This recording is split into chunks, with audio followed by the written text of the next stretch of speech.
You step into the cage against Islam Makhachev, double champion, 16-fight winning streak in the UFC.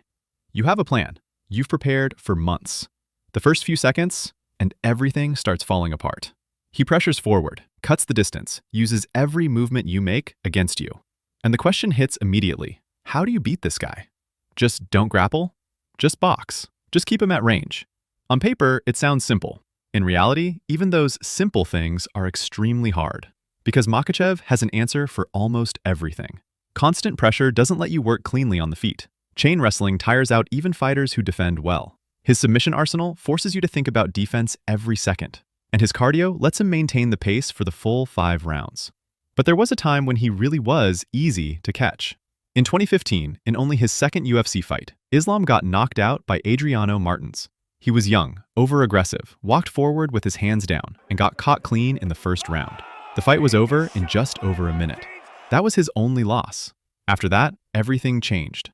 He started working on head movement, timing, and not rushing forward recklessly. He added patience and more layers to his game.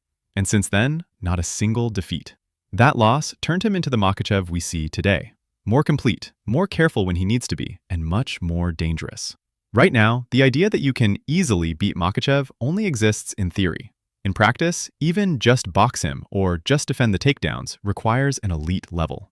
And even then, the conditions have to go against him.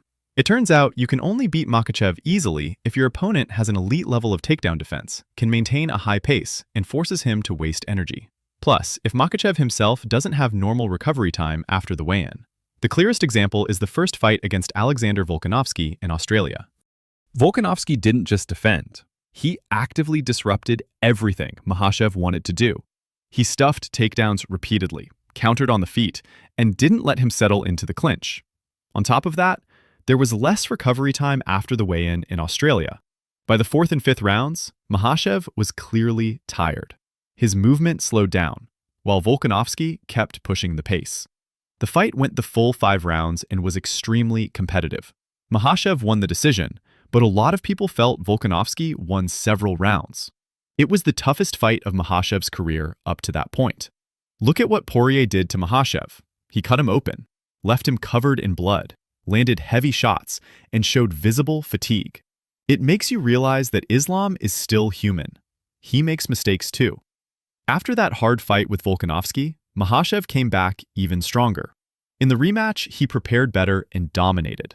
But that first fight remains the clearest reminder. Even he has moments when things get difficult. When the pressure doesn't land as easily, when recovery isn't perfect, and when he's facing someone who can do a bit of everything. That's why he's so hard to beat. Not because he has no weaknesses, but because even when those weaknesses show up, you still need to be at Volkanovski's level to actually take advantage of them. And there are very few fighters like that. The early knockout loss to Martins showed that you could only catch him easily when he was still raw and unfinished.